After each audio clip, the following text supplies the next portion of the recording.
We continue our reading of Lest We Forget, a daily devotional by author George R. Knight. Today's reading, April 10. The Alternative to Date Setting, Part 1. His master said to him, "Well done, good and faithful servant. You have been faithful over a little. I will set you over much.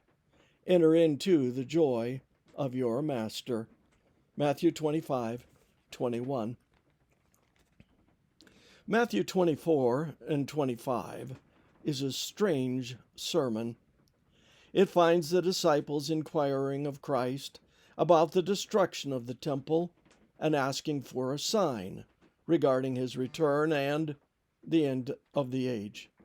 To put it bluntly, Jesus' answer must have been frustrating.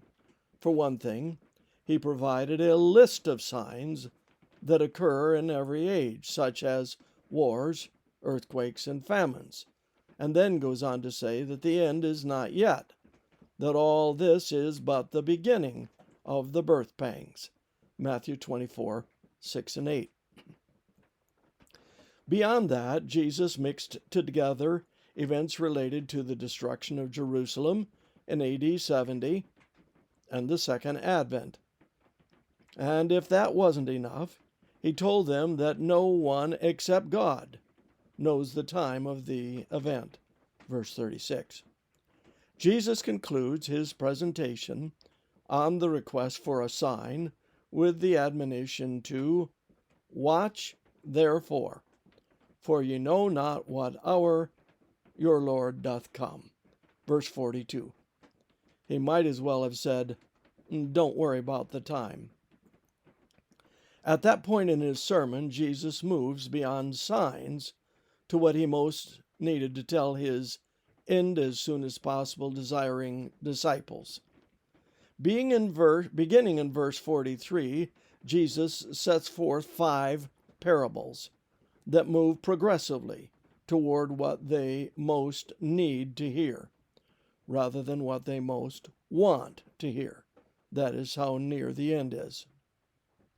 The first parable, verses 43 and 44, merely tells them to watch, since they don't know the timing of the Second Advent. The second, verses 45 to 51, tells them that they have duties while they are watching and waiting, and that time will last longer than expected. The third, Matthew 25, 1 to 13, continues the theme of a delayed coming, but stresses the need to prepare for the event. The fourth parable, verses 14 to 30, emphasizes how they are to prepare. They are to develop and faithfully utilize their talents.